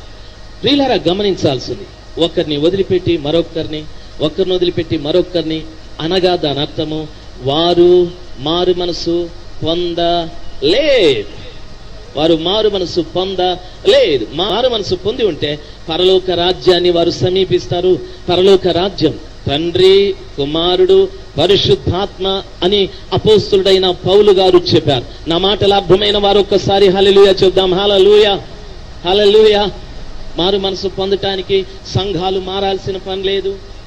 మారు మనసు పొందటానికి ఒక పెంతుకోస్తు గుళ్ళో పోయి కూర్చుంటేనే మారు మనసు పొందుతారు. మారు మనసు పొందటానికి ఒక ఎల్ఈఎఫ్ చర్చిలోకి వెళితేనే మారు మనసు పొందుతారు. అది మీ జ్ఞానం, దైవ జ్ఞానం వేరు. సమరయ స్త్రీ, ప్రియులారా, గమనించాల్సింది, 5 మంది భర్తలు, ఇప్పుడున్నవాడు కూడా ఆమె వాడు కాదు. ఆమె మారు మనసు ఎక్కడ పొందిందో తెలుసా? చేదబావి దగ్గర. నీళ్లకని వచ్చి చేదబావి దగ్గర మారు మనసు పొందాది. ఒక వ్యక్తి మారు మనసు పొందటానికి ఒక నిర్ణీతమైన స్థలమని కాదు, ప్రియులారా గమనించాల్సింది, ఆ పట్టణములోనే పాపాత్మురాలు ఒక స్త్రీ, ఆమె ఎక్కడ మారు మనసును పొందిందో తెలుసా? కుష్ఠరోగి అయిన సీమోను ఎంట ఆమె అక్కడ మారు మనసు పొందింది. ప్రభు అంటున్నాడు, ఈమె విస్తారముగా నన్ను ప్రేమించను, ఈమె విస్తార పాపాలు నేను క్షమించాను. ఒక వ్యక్తి క్రీస్తుని స్వంత రక్షకుడుగా అంగీకరించడానికి స్థలం ముఖ్యం కాదు, స్థలం ముఖ్యం కాదు, స్థలం ముఖ్యం కాదు. చాలా మంది అంటారు ఈ మందిరానికి వెళ్తేనే పరలోకానికి వెళ్ళేదని. అది దయ్యాల బోధలు అవన్నీ. దయ్యాలు చెప్తా ఉండే ఈ స్థలం లేకొస్తేనే స్థలం ప్రాముఖ్యమైతే దేవుడు ఎందుకండి? దేవుడు ఎందుకండి? స్థలం ప్రాముఖ్యమైతే దేవుడు ఎందుకండి? ప్రియులారా గమనించాల్సింది, జక్కయ్య ఎక్కడ మారాడో తెలుసా? జక్కయ్య ఎక్కడ మారాడో తెలుసా? ఏ చెట్టు ఎక్కినాడు ఆయన? మేడి చెట్టు మీద మారు మనసు పొందాడు. చెట్టు మీద, బావి దగ్గర, కుష్ఠరోగి ఇంట్లో మనుషులు మారిపోతూ ఉంటే, ఇంకా బుద్ధి లేకుండా మనము ఈ సంఘంలో ఉంటే ఆ సంఘంలో అంటే ఎంత అజ్ఞానులమో మనం ఎంత పనికి మాలిన సిద్ధాంతాలు పట్టుకున్నామో బాగా గమనించాలి. ఇవన్నీ కూడా ప్రజల్ని మోసం చేయటానికే కానీ ప్రజల్ని రక్షించటానికి కానే కాదు. స్థలం ప్రాముఖ్యం కాదు. రెండవది, వ్యక్తి ప్రాముఖ్యం కాదు. రాజశేఖర్ ప్రార్థన చేస్తేనే అద్భుతాలు జరుగుతాయి, రాజశేఖర్ ప్రార్థన చేస్తేనే ప్రజలు మారుతారు, దానంత బుద్ధిహీనత ఏదీ లేదు. రాజశేఖర్ మనిషి. అసలు మనిషిని మార్చేది ఎవరో తెలుసా? దేవుని యొక్క వాక్యము. ప్రియులారా గమనించాల్సింది, దేవుని వాక్యంలో చెప్పబడిన రీతిగా దైవ జనాంగమా, సర్వశక్తిమంతుడైనటువంటి దేవుని యొక్క అనంతమైన కృప ప్రేమను బట్టి మనల్ని ఇంతగా ప్రభుల వారు ప్రేమించారు. ఇంతగా ప్రభుల వారు మనల్ని ఏం చేశారు? ప్రేమించాడు ఆయన. వ్యక్తి ప్రాముఖ్యం కాదు, కానీ వ్యక్తి చెప్పే బోధ ప్రాముఖ్యం. వ్యక్తి ప్రాముఖ్యం కాదు. వ్యక్తి ప్రాముఖ్యమైతే దేవుడు ఆ వ్యక్తిని చావనివ్వడు. ఆ వ్యక్తి ప్రాముఖ్యం కాబట్టి ఆ వ్యక్తిని చావనివ్వడు. సౌలు మంచిగా కనిపించాడు, రాజునిగా చేశాడు. మాట తప్పాడు, ఆడిని తీసివేసి దావీదుని రాజుగా చేసుకున్నాడు. అనగా దానర్థం వ్యక్తి ప్రాముఖ్యమో కాదు, వ్యక్తి ప్రాముఖ్యం కాదు. ఈ రోజుల్లో చాలా మట్టుకు ప్రభుని నమ్ముకున్నటువంటి వాళ్లకు వ్యక్తి పూజ ఎక్కువైపోయాలి. వాక్యం మీద ఆసక్తి లేదు, వ్యక్తి మీద ఆసక్తి పెరిగిపోయారు. బాబు, అక్కడ రాజశేఖర్ గారి కోట, దండు వెళ్ళిపోతారు. అక్కడ యేసన్న గారి కోట, ఇంకో గుంపు అట్లా వెళ్ళిపోతారు. అయ్యా, మీరేమి మీ ఊర్లో కూడికలు జరుగుతూ ఉంటే మీరు వెళ్ళలేదేమండి అని అడిగితే, అది మా గ్రూప్ వాళ్ళు పెట్టింది కాదు, అది మేము అక్కడికి వెళ్ళకూడదు. ఏనైనా అక్కడికి వెళ్తే కుష్ఠరోగులు ఉన్నారా? కుష్ఠరోగం అంటుకుంటుందా నీకు? మా గ్రూప్ వాళ్ళు కాదు అక్కడ పెట్టింది. వీళ్ళని గమనించాల్సి, మా దైవజనుడు వేరు, మా సిద్ధాంతాలు వేరు, మా ఆచారాలు వేరు. అయ్యో ప్రియమైన వాళ్ళరా, నన్ను బాగా గమనించాల్సింది. ఎందుకండి మన మనసులో అంత చెడు ప్రారంభమయ్యాది అని అడిగితే, వ్యక్తి పూజ, వాక్యం మీద లేదు మనకు ధ్యాస, వ్యక్తి మీద ఉంది. కాబట్టి వ్యక్తి మనకు హద్దులు కట్టి ప్రభువు దగ్గరికి రానివ్వకుండా బంధించి పెట్టాడు. నన్ను గమనించాలి. మీ ఊర్లో ఎవరొచ్చి కూడికలు పెట్టినా వెళ్ళండి, వినండి, మంచిదైతే స్వీకరించండి, కాదంటే ప్రియులరా వాళ్ళను గట్టిగా అడగండి. బోధ ఈ రీతిగా ఉంటే మీరెందుకు తప్పులు బోధిస్తున్నారు అని అడగండి. తప్పు బోధించేవాడు ఎవరు అని అడిగితే, గురువులను విత్తేవాడు, సంఘాలలో గురువుల్ని విత్తేవాడు. గట్టిగా అడగండి, భయపడనవసరం లేదు. దైవ జనాంగమా, రాత్రి సమయమందు వ్యక్తి మీద ఆపేక్షను పెంచకండి, స్థలం మీద ఆపేక్షను పెంచుకొనకండి. స్థలము కంటే వ్యక్తి కంటే ప్రాముఖ్యమైన వాడు యేసు, ప్రాముఖ్యమైనది వాక్యం. వాక్యాన్ని ప్రేమించండి, వాక్యాన్ని గౌరవించండి, వాక్యానికి విలువ ఇవ్వండి. వాక్యం. హల్లెలూయా. నిత్యము మనం నిలబడి ఆయన్ని స్తుతించి ఆరాధించే శ్రేష్టమైన కార్యములకి మనం వెళతాం. అది గలిలయ, అది పరలోకం, ఏమీ లేని స్థలం అది. దైవజనాంగమా, వాక్యంలో చెప్పబడిన మాట గలిలయలోని కానా ఊరు అని అన్నాడు. కానా అనేటటువంటి మాటకు రెండు అర్థాలు, కనాను, కానా అని పరిశుద్ధ గ్రంథమైన బైబిల్లో చెప్పబడింది. కనాను అనే మాటకు పల్లపు ప్రదేశం. కానా అనే మాటకు జమ్ముపాలెం, గడ్డితో కట్టబడినటువంటి ఇళ్ళున్న స్థలము అని అర్థం. దాని అర్థం ఏమిటంటే, ఈ ఇంటిని మనం కట్టాము, దీన్ని ఒక ఇంజనీర్ గారిని తీసుకొచ్చి ఈ గోడల్ని పరీక్ష చేసి ఇది ఎంతకాలం ఉంటుందో చెప్పండి అంటే దాని ఆయుష్యం చెప్తారు, 100 సంవత్సరాలు ఉంటుంది ఇదని. అయితే గడ్డితో కట్టబడినటువంటి ఇల్లు చాలా కాలం ఉండవు. అవి తొందరగా వర్షానికి తడిసి, ఎండకెండి, తుప్పు బట్టి తొందరగా పాడైపోతాయి. అనగా దాని అర్థం తాత్కాలికంగా నివసించడానికి వేసుకున్నటువంటి ఒక నివాసం, టెంపరీ షెల్టర్. తాత్కాలికంగా నివసించడానికి వేసుకున్న ఒక నివాసం అనగా దాని అర్థం. గలిలయలోని కానా అంటే పరలోకానికి సంబంధించిన ఒక ప్రదేశంలో తాత్కాలికంగా ఉండటానికి ఏర్పాటు చేసిన ఒక స్థలం. దాన్ని ఆత్మీయంగా భక్తులు బోధిస్తున్నారు మధ్య ఆకాశం అని. It is temporary shelter. మధ్య ఆకాశంలో జస్ట్ కొంతకాలం, 7 సంవత్సరాలు మనం ఆ స్థలంలో ఉండటానికి దేవుడు ఆ స్థలాన్ని ప్రత్యేకపరిచాడు. గలిలయలోని కానాలో ఒక వివాహం, ఒకే ఒక వివాహం. ఆ వివాహంలో పెళ్లి కుమారుడు పేరు లేదు, పెళ్లి కుమార్తె పేరు లేదు. వీళ్ళ పెళ్లి కుమార్తె ఎవరు అని అడిగితే సంఘం అని మీరు స్పష్టంగా చెప్తారు. చాలా సంఘాలు అంటున్నాయి మేమే పెళ్లి కుమార్తె సంఘం, మరొకరు కాదని. మరి ఆ స్థలంలో మీ సంఘం పేరు చెప్పలేదే, ఆ సంఘంలో మీ సంఘాల పేర్లు చెప్పలేదే. దాని అర్థం ఏమిటో తెలుసా? అన్ని సంఘాలలో నుండి కూడా ఆ పెళ్లి కుమార్తె గుంపులో కలుసుకుంటారు. హల్లెలూయా. అన్ని సంఘాలలో నుండి కూడా వెళ్ళి పెళ్లి కుమార్తె గుంపులో కలుసుకుంటారు. కాబట్టే పెళ్లి కుమార్తె పేరు చెప్పబడలేదు.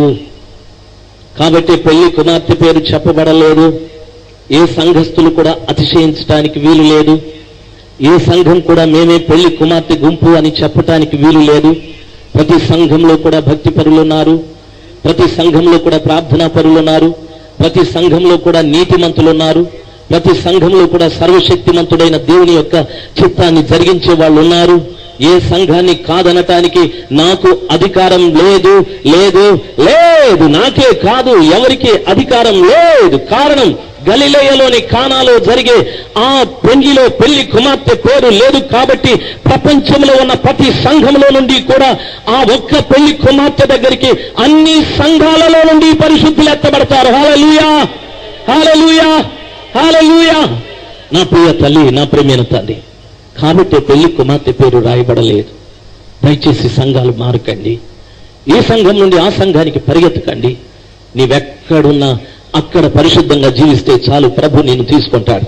పెళ్లి కుమారుని పేరు కూడా రాయబడలేదు అనగా దాని అర్థం యేసు క్రీస్తు ప్రభుల వారు పెళ్లి కుమారుడని మనం చెప్తాం. ఆయన పేరు రాయబడలేదు. యేసయ్యకి పేరు లేదా? లేదు. మరి యేసు అనేటటువంటి నామము కాదా, పేరు కాదా? పిల్లరా, యేసు అనేటటువంటి మాటకు తన ప్రజలను వారి పాపముల నుండి విడిపించువాడు అని అర్థం. క్రీస్తు అనేది పేరు కాదా? కాదు. క్రీస్తు అనున్నటువంటి మాటకు అభిషేకించబడిన వాడు అని అర్థం. ఇమ్మానుయేలు అనేది పేరు కాదా? కాదు. దేవుడు మనకు తోడై ఉన్నాడు అనే అర్థాన్ని తెలియవచ్చే పేరు అది. పిల్లరా, మరి యేసయ్య పేరేమి? ఆయన పేరేమి? పరిశుద్ధ గ్రంథమైన బైబిల్లో ప్రకటన గ్రంథం 19వ అధ్యాయం 13వ వచనంలో చదువుకున్నట్లయితే ఈ రీతిగా రాయబడింది. ఆయన రక్తములో ముంచబడిన వస్త్రములను ధరించిన వాడై ఉన్నాడు. ఆయనకు వాక్యమనే పేరు పెట్టబడి ఉన్నది. యేసు క్రీస్తు ప్రభుల వారికి పేరేమిటి అని అడిగితే వాక్యం. తల్లి, నా యేసు ప్రభుల వారి పేరు వాక్యం. నా ప్రియమైన తండ్రి, నా యేసు క్రీస్తు ప్రభుల వారి పేరు వాక్యం. కాబట్టి గలిలయలో 3వ దినమున గలిలయలోని కానాలో జరిగే వివాహములో పెళ్లి కుమారుని పేరు యేసు అని చెప్పలేదు. ఆయన నామధేయం లేనివాడు, ఆయన వాక్కైన వాడు, ఆయన దేవుని వద్ద ఉన్నవాడు, ఆయనే దేవుడై ఉన్నవాడు. ఆయన కొరకు భూమి మీద తన ప్రశస్తమైన రక్తముతో కడగబడి పవిత్రంగా జీవించే ప్రతి సంఘములోటి వ్యక్తులు పెళ్లి కుమార్తెగా వెళ్ళి ఆ పేరు లేని పెళ్లి కుమారుడి దగ్గర పేరు లేని పెళ్లి కుమార్తెగా నిలబడవలసి వస్తుంది. హల్లెలూయా, హల్లెలూయా. నా ప్రియ తల్లి, నా ప్రియమైన తల్లి, ఈ రాత్రి సమయమందు భీమవరంలో ఉన్న ప్రజలు ప్రభు బిడ్డలైన మీరు ఈ సత్యాన్ని తెలుసుకుంటే ఎంతో మంచిది. అప్పుడు మన మధ్యన సంఘ భేదాలు ఉండవు. అప్పుడు మన మధ్యన సంఘాలలో హెచ్చు తగ్గులనే తారతమ్యతలు ఉండవు. అప్పుడు మన మధ్యన మా సంఘం గొప్ప అనేటటువంటి అతిశయపు మాటలు మన నోట రావు. దయచేసి గమనించాల్సింది, నీవే సంఘంలో ఉన్న ప్రభు రక్తముతో కడగబడి పరిశుద్ధంగా జీవించినట్లయితే కృపగల దేవుని పెళ్లి కుమార్తెగా వెళ్ళటానికి ప్రభులు వారు కృప దయచేస్తారు. దైవజనంగా గమనించాలి. పెళ్లి కుమార్తె మీకు తెలిసాది, పెళ్లి కుమారుడు మీకు తెలిసాడు, గలిలేయేమో తెలిసాది, కానా ఊరేదో తెలిసాది, మూడవ దినం ఏదో మీకు తెలిసాది. దయచేసి ఇప్పుడు బాగా గమనించాలి. పెళ్లి కుమార్తెగా మనం మార్చబడి వెళ్ళటానికి మన జీవితం ఎలాగుండాలి అనే సత్యాన్ని మీరు తెలుసుకోండి. ఆ తరువాత నేను ముగిస్తాను. పెళ్లి కుమార్తె కావటానికి ఏం చేయాలి నన్ను బాగా గమనించాలి. పెళ్లి కుమార్తె కావటానికి ద్రాక్షరసం అయిపోయింది అని పెళ్లి విందు యజమాని చెప్పాడు. ఈ వార్త యేసయ్య తల్లికి, ఆ తరువాత యేసయ్య దగ్గరికి వెళ్ళాలి. యేసయ్య చెప్పిన పని ఏమిటంటే, అక్కడ 6 రాతి బాణాలు కనిపించాయి. కనిపించిన 6 రాతి బాణాలని గురించి రీతిగా రాయబడింది. యూదుల శుద్ధీకరణ ఆచార ప్రకారముగా 2-3 తూముల నీళ్లు పట్టు 6 రాతి బాణాలు అక్కడ ఉండెను. 6 రాతి బాణాలంటే దాని చరిత్ర మనం అడిగేవాళ్ళు కాదు. యూదుల శుద్ధీకరణ ఆచార ప్రకారముగా 2-3 తూముల పట్టు రాతి బాణాలు అని చెప్పబడింది.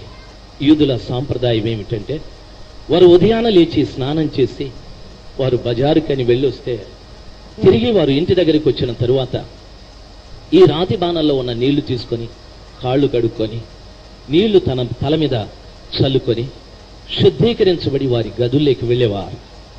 ఆ శుద్ధీకరణ ఆచారం కొరకు ఈ రాతి బాణాలు 2 తూముల నీళ్లు పట్టేవి, 6 తూముల నీళ్లు పట్టేవి, 3 తూముల నీళ్లు పట్టే ఆ రాతి బాణాల్ని వాళ్ళు చేసుకుని ఉంచుకునేవారు. ప్రశస్తంగా ఈ స్థలంలో చెప్పబడిన మాట మీరు బాగా గమనించాలి. అక్కడ 6 రాతి బాణాలు ఉన్నాయి అని చెప్పబడ్డాయి. ఎందుకు 7 ఉంటే తప్ప, 8 ఉంటే తప్ప, ఎందుకు 6 రాతి బాణాలు ఉండాలి అనే ఆలోచన మనకు కలిగితే, 6 అనేటటువంటి సంఖ్య మనుషుని సంఖ్య. 6 రాతి బాణాలు ఒక మనుషుని సూచిస్తూ ఉన్నాయి. 6 అనే సంఖ్య మనుషుని సంఖ్య. రెండవది దేవుని సంఖ్య. ప్రియులారా, దేవుని సంఖ్య ఎలాగా అని అడిగితే, దేవుడు సృష్టిని ప్రారంభించేటప్పుడు 6 రోజులు పనిచేసి 7వ రోజున విశ్రాంతి తీసుకున్నాడు. కాబట్టి ఆయన సంఖ్య 6 అని చెప్పచ్చు. దేవుడు రెండవది 6వ దినమున మనుషుని చేశాడు కాబట్టి మనుషుని సంఖ్య 6 అని చెప్పచ్చు. మనుషుడు 6వ దినమున చేయబడ్డాడు కాబట్టి మనుషుని సంఖ్య 6 అని చెప్పచ్చు. అక్కడున్న 6 రాతి బాణాలు ఒక మనిషిని సూచిస్తూ ఉన్నాయి. నేను ఆ రాతి బాణాలకు సూచన, నీవు ఆ రాతి బాణాలకు సూచన. అయితే వాక్యంలో చెప్పబడిన మాట ఏమిటంటే, యూదుల శుద్ధీకరణ ఆచార ప్రకారముగా 2 తూములు 3 తూముల నీళ్లు పట్టే రాతి బాణాలవి అని చెప్పబడాయి. శుద్ధీకరణ కొరకు ఆ రాతి బాణాలు చేసుకున్నారు. శుద్ధీకరణ కొరకు ఆ రాతి బాణాలు యూదులు తమ దగ్గర ఉంచుకున్నారు. ఆ శుద్ధీకరణ కొరకు దానిలో పట్టు నీళ్లు 2 తూములు 3 తూములు. అనగా ప్రియమైనటువంటి వాళ్ళరా, ఒక వ్యక్తి శుద్ధీకరించబడటానికి, ప్రభు చిత్త ప్రకారంగా ఒక వ్యక్తి శుద్ధీకరింపబడటానికి మొదటి కాలంలో 2 తూముల నీళ్లు పనిచేశాయి. ఆ తరువాత కాలంలో 3 తూముల నీళ్లు పనిచేశాయి. అనగా దాని అర్థం, మొట్టమొదట ఒక వ్యక్తిని శుద్ధీకరించడానికి సర్వశక్తిమంతుడైన దేవుడు 2 తూముల నీళ్లు, అనగా ప్రియమైనటువంటి వాళ్ళరా, మొట్టమొదట ఒక వ్యక్తి పాప క్షమాపణ నిమిత్తమై ధర్మశాస్త్రాన్ని ఇచ్చాడు. రెండవది బలులర్పించమని చెప్పాడు. బలి పశువుల రక్తము ద్వారా ఒక వ్యక్తి యొక్క పాపం కడగబడటానికి, శుద్ధీకరించబడుతుంది అనేటటువంటి నియమాన్ని బట్టి బలులర్పిస్తూ వచ్చారు. ధర్మశాస్త్రం పాపాన్ని మనిషినికి తెలియజేసేది, బలి మనిషిని పాపాన్ని కడుగుతూ వచ్చాది. నా మాటలు బాగా గమనించాలి. ధర్మశాస్త్రం వ్యక్తి పాపాన్ని తెలియజెప్తూ వచ్చాది. బలి తాను తెలుసుకున్న పాపాన్ని బలి అర్పించిన బలి పశువు రక్తము ద్వారా కడగబడుతూ వచ్చాది. అయితే పరిపూర్ణమైనటువంటి క్షమాపణ వారికి దొరకలేదు. పరిపూర్ణమైన క్షమాపణ వారికి దొరకలేదు. తరువాత జరిగింది ఏమిటంటే, 3 తూముల నీళ్లు, మనుషుడు శుద్ధీకరించబడటానికి 3 తూముల నీళ్లు పట్టే రాతి బాణలు. అనగా దాని అర్థం 3 తూముల నీళ్ళు ఏమిటి అంటే, నేను మొదట చెప్పాను, తండ్రి అయిన దేవుడు, కుమారుడైన క్రీస్తు, పరిశుద్ధాత్మ దేవుడు, ఈ ముగ్గురు కూడా ఒక వ్యక్తిని పాపము నుండి కడిగి పవిత్రపరిచి తిరిగి వ్యక్తి పాపము చేయకుండా ఆ వ్యక్తిని పరిపూర్ణమైన పరిశుద్ధతతో నింపటానికి రాతిబాణ అని చెప్పబడిన వ్యక్తిలో ఈ ముగ్గురు పనిచేస్తూ ఉన్నారు. ఇలాగా ఆ ముగ్గురు పనిచేస్తారు. ఏ రీతిగా ఆ ముగ్గురు పనిచేస్తారు? 2 తూముల నీళ్లను గురించి మనం స్పష్టంగా తెలుసుకున్నాం. ఈ 3 తూముల నీళ్లు గురించి కూడా స్పష్టంగా మనం తెలుసుకున్నాం. పరిశుద్ధ గ్రంథమైన బైబిల్ ఈ రీతిగా సెలవిస్తాది. యోహాను సువార్త 3:16, దేవుడు లోకమును ఎంతో ప్రేమించెను, దేవుడు లోకాన్ని ఎంతో ప్రేమించనని వాక్యం సెలవిస్తాది. సర్వశక్తిమంతుడైన దేవుడు, తండ్రి అయిన దేవుడు లోకాన్ని ప్రేమించాడు. కారణం, ఆయన చేశాడు కాబట్టి.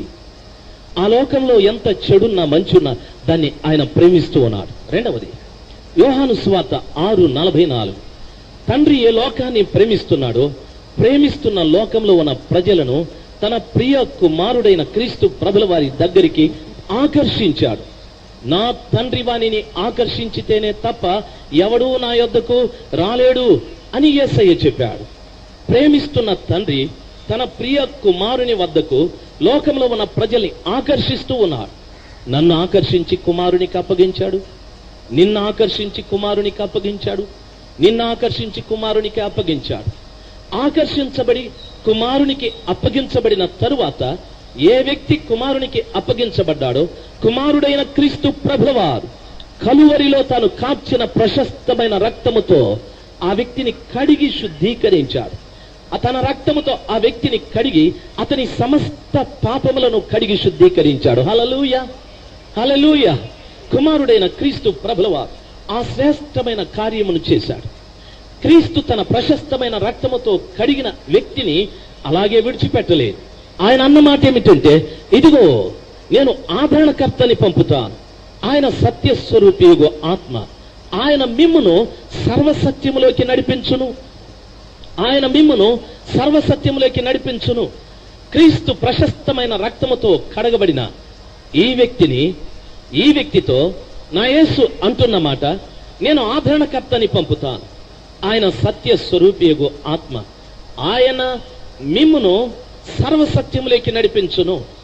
సత్యము క్రీస్తు ప్రభుల వారు, సర్వసత్యము పరలోకం, సర్వసత్యం పరలోకం. ఆ పరలోకంలోకి మనల్ని నడిపించేది ప్రభువు పంపిన ఆదరణకర్త అయిన పరిశుద్ధాత్మ. పరిశుద్ధాత్మ ఒక వ్యక్తిని పరలోకానికి నడిపించేది సంఘము కాదు. ఒక వ్యక్తిని పరలోకానికి నడిపించేది సంఘంలో ఉన్న బోధకుడు కాదు.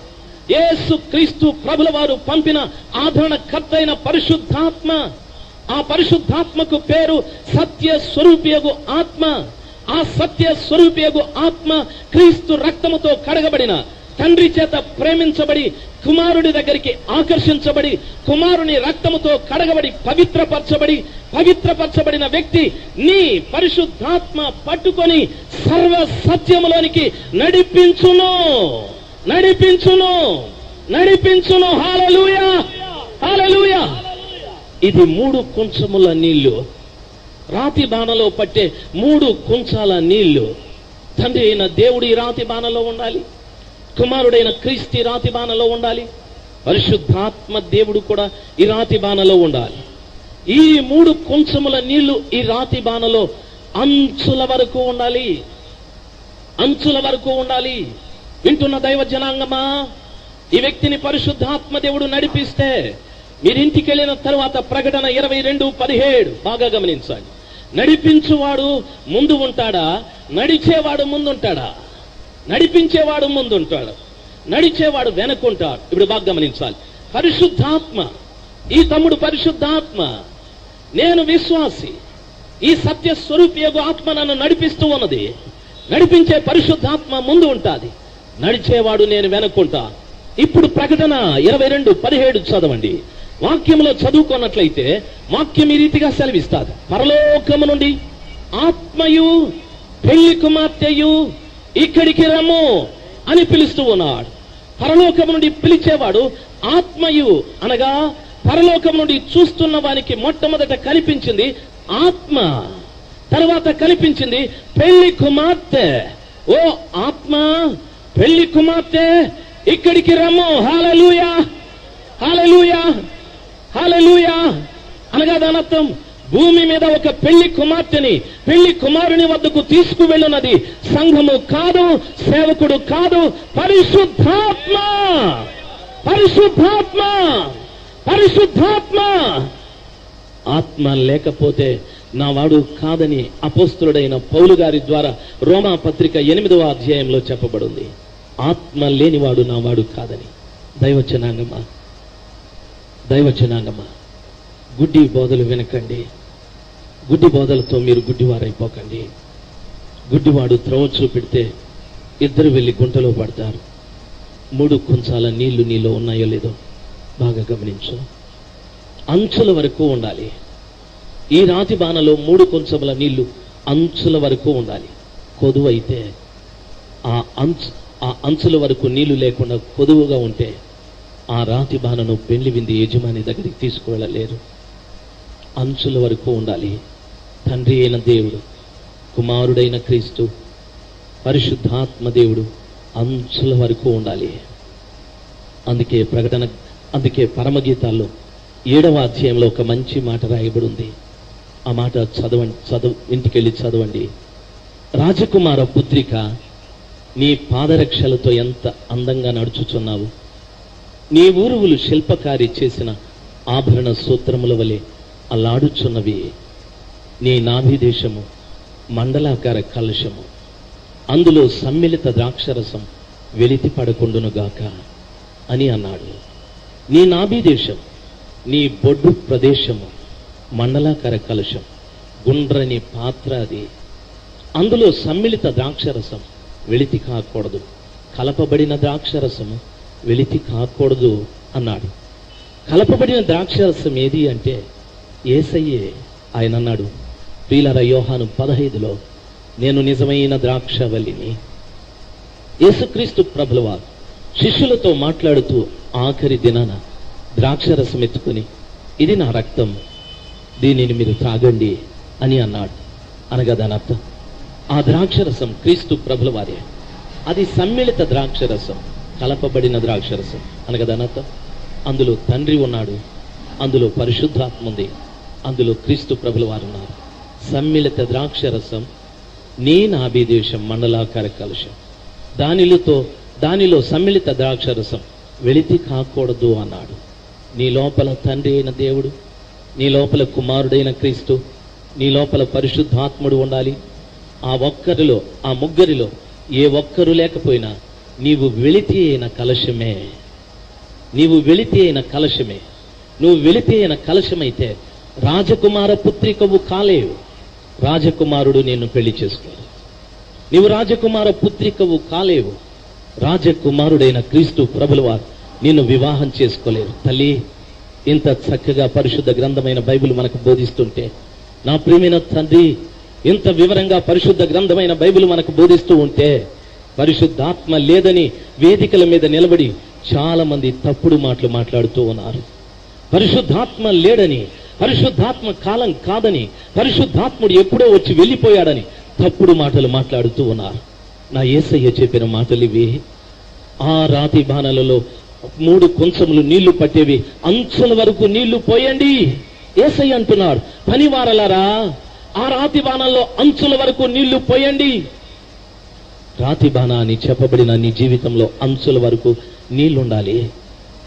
ఈ ముగ్గురు నీలో పని చేయాలి. అప్పుడు యేసయ్య చెప్పాడు, అమ్మా, అయ్యా, దీన్ని తీసుకువెళ్ళి పెళ్లి విందు యజమానికి ఇవ్వండి. అంచుల వరకు ఏ రాతి బాణాల్లో నీళ్లున్నాయో అది పెళ్లి విందు యజమాని దగ్గరికి తీసుకొని పోబడతాయి. ఎవరండి ఈ పెళ్లి విందు యజమాని? యెహోవా దేవుడండి. యెహోవా దేవుడండి. ఆ పెళ్లి కుమారునికి, పెళ్లి కుమార్తెకి, పేరు లేని పెళ్లి కుమారునికి, పెళ్లి కుమార్తెకి విందు యజమానిగా నిలబడిన వాడు తండ్రి అయిన దేవుడండి. తండ్రి అయిన దేవుడండి. తండ్రి అయిన యెహోవా, తండ్రి అయిన యెహోవా, తండ్రి అయిన యెహోవా పేరు లేని పెళ్లి కుమారుడైన తన కుమారుడికి, తన కుమారుని ప్రశస్తమైన రక్తముతో కడగబడి అంచుల వరకు నీటిని నింపుకొన్న ఆ రాతి బాణాన్ని చెప్పబడిన పెళ్లి కుమార్తెకి వివాహము చేయటానికి యేసు క్రీస్తు ప్రభుల వారికి భూమి మీద ఆయన ప్రశస్తమైన రక్తముతో కడగబడిన పెళ్లి కుమార్తెకి వివాహము చేయటానికి పెళ్లి విందు యజమానిగా ఆయనే నిలబడ్డాడు. తల్లి, నా ప్రేమైన తల్లి, ఈ రాత్రి సమయమందు కాలం బహు వేగంగా పరిగెత్తుకుంటూ వెళుతూ ఉంది. లోకాన్ని గమనించినట్లయితే లోకంలో జరుగుతున్న సంభవాల్ని చూసినప్పుడు రేపేం జరుగుతుందో అనే భయం ప్రతి వారి హృదయంలో కూడా కలుగుతుంది. ఎక్కడ చూసినా అలజడులు, ఎక్కడ చూసినా నెమ్మది లేనితనం.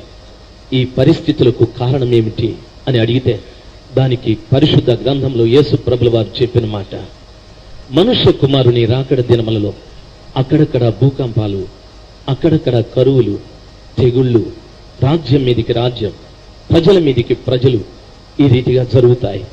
అయితే అంతము వెంటనే రాదు. ఇవి మనుష్య కుమారుని రాకడకు సూచనలని ప్రభువు చెప్పాడు. యేసయ్య రాకడ దినాలలో మనం ప్రవేశించాం తల్లి. నేను మొదటే చెప్పాను, మూడవ దినంలో మనమున్నాము. ఈ మూడవ దినంలో ఒక వివాహం జరగాలి. ఆ వివాహంలో పెళ్లి కుమార్తెలు మీరే. ఆ వివాహానికి పెళ్లి కుమార్తెలు మీరే. భీమవరం పట్టణంలో ఉన్న ప్రతి సంఘంలోటి బిడ్డలు ఆ పెళ్లి కుమార్తెకు వారసులే. ప్రతి సంఘంలోటి బిడ్డలు ఆ పెళ్లి కుమార్తెకు వారసులే. నా ప్రియ తల్లి, నా ప్రియమైన తల్లి, రాత్రి సమయమందు నువ్వు పెళ్లి కుమార్తె కావటానికి 3 కొంచెములు పట్టే రాతి బాణగా తండ్రి అయిన దేవుడు, కుమారుడైన క్రీస్తు, పరిశుద్ధాత్మని నీవు కలిగి ఉన్నావా? ఆ రీతిగా నీవు కలిగి ఉంటే యేసయ్య అంటున్నాడు, దీన్ని తీసుకువెళ్ళండి. ఆ రాతి బాణను పెళ్లి విందు యజమాని దగ్గర తీసుకెళ్ళినప్పుడు నీళ్లు ఎప్పుడు ద్రాక్షరసంగా మారిపోయాయో, రంగు మారిపోయాది, రుచి మారిపోయాది. నీలో 3 కొంచెములు కలిగి ఉన్నట్లయితే ఒక్క రోజున నిజంగానే నీవు మార్పు చెందుతావు. కనురెప్ప పాటులో ఈ మట్టి మహిమగా మార్చబడి మేఘముల చేత నీవు కొనిపోబడతావు. నీళ్లు ద్రాక్షరసంగా మారినట్టుగా అది మోసిన వారికి తెలియదు, పంచిన వారికి తెలియదు ఎలాగ మారాదో. ఈ మట్టి శరీరం ఎలాగ మహిమగా మారిపోతుందో ఎవ్వరికీ తెలియదు. ఆ రీతిగా మనము మహిమగా మార్చబడటానికి నా యేసు క్రీస్తు ప్రభుల వారి రాత్రి సమయమందు మనకు చక్కటి అవకాశాన్ని ప్రసాదించాడు. తండ్రి అయిన దేవుడు నేను ప్రేమిస్తున్నాడు. కుమారుడైన క్రీస్తు దగ్గరికి నిన్ను ఆకర్షిస్తూ ఉన్నాడు. ఒకవేళ నీలో ఇంకా పాపం ఉంటే కుమారుడైన యేసయ్య దగ్గర క్షమాపణ అడుగు. ప్రభు నిన్ను కనికరిస్తాడు. ప్రభు ఆయన ప్రశస్తమైన రక్తంతో కడిగి నీ సమస్త పాపాలని శుద్ధీకరిస్తాడు. దయచేసి కళ్ళు మూసుకున్నా. మీరు ఎక్కడున్నారో అక్కడే నెమ్మదిగా లేచి నిలబడదాం. దయచేసి విధేయులుగా మంచి లోబడే మనసుతో ప్రభు ఎదుట మనల్ని మనం సరి చేసుకుందాం. నా ప్రియ తల్లి, నా ప్రియమైన తండ్రి, అప్పుడే మన ఎదుట 3 రోజులు దొర్లుకుంటూ వెళ్ళిపోయాయి. రేపు ఒక్క దినం. ఆ దినాన ప్రభు మనతో ఏం మాట్లాడనయ్యమారు. దానికి ముందుగా ఈ 3 రోజులు కూడా చక్కటి సందేశాలు ప్రభు మనతో మాట్లాడారు. ఈ దినాన నిజంగా పెళ్లి కుమార్తెను గురించి ప్రభు మనతో మాట్లాడాడు కదా తల్లి. పెళ్లి కుమార్తెను గురించి మనతో మాట్లాడాడు కదా తండ్రి. నా ప్రియమైన తల్లి, తండ్రి, దైవ సేవకులారా, ఒక్కసారి ఆలోచించండి. పేరు లేని పెళ్లి కుమార్తె ఎవరైనా అందులో చేర్చబడచ్చు. ఫలానా సంఘం అని లేదు. దయచేసి ఈ రాత్రి సమయమందు నేనే ఆ రాతి బాణను తండ్రి, ఈ రాతి బాణలో అంచుల వరకు నీళ్లు ఉండేటట్టు, ఈ రాతి బాణలో 3 కొంచాల నీళ్లు అంచుల వరకు ఉండేటట్లుగా నా విషయంలో మీరు కృప చూపెట్టండి తండ్రి. నిజంగా మీరు నన్ను ప్రేమిస్తున్నారు కాబట్టి నన్ను ఆరోగ్యంగా సజీవంగా ఉంచారు తండ్రి. నీ కుమారుడైన క్రీస్తు ప్రభుల వారి దగ్గరికి నన్ను ఆకర్షించండి. నాలో ఉన్న సమస్త పాపాలు ఆయన సిలువలో కార్చిన రక్తం ద్వారా కడగబడి పవిత్రపరచబడటానికి రాత్రి నాకు కృప దయచేయి, నాకు ధైర్యం దయచేయి, నా పాపం విషయమై నాకు ధైర్యం దయచేయి, నా పాపం విషయమై పశ్చాత్తాపడటానికి నాకు ధైర్యం దయచేయి, నా పాపాల విషయమై యేసు ప్రభుల వారి పాదాల దగ్గర మొరపెట్టడానికి నాకు ధైర్యం దయచేయి, నా పాపాల విషయమై యేసు ప్రభుల వారి పాదముల చెంత మొరపెట్టుకోవటానికి అడుగు తల్లి. దయచేసి నోరు తెరిచి అడుగు. నీలోకి తండ్రి రావాలి, నీలోకి క్రీస్తు ప్రభుల వారు రావాలి. నీ కొరకై కల్వరిలో ప్రశస్తమైన రక్తమును కార్చిన యేసు ప్రభుల వారు నీ జీవితంలోకి రావాలి. అడుగు తల్లి, నోరు తెరిచి. యేసయ్యా, నా కొరకై ప్రాణం పెట్టిన యేసయ్యా, నా కొరకై సిలువలో మరణించిన యేసయ్యా, నా కొరకై శ్రమ పడిన యేసయ్యా, నా కొరకై కొరడా దెబ్బలు తిన్న యేసయ్యా, ఈ రాతి బాణలోకి రండి యేసయ్యా, నాలో ఉన్న పాపాన్ని కడగండి యేసయ్యా, నాలో ఉన్న పాపాన్ని తీసివేయ యేసయ్యా. యేసయ్యా, దయచేసి అడుగు తల్లి, దయచేసి అడుగు నా ప్రియమైన తండ్రి.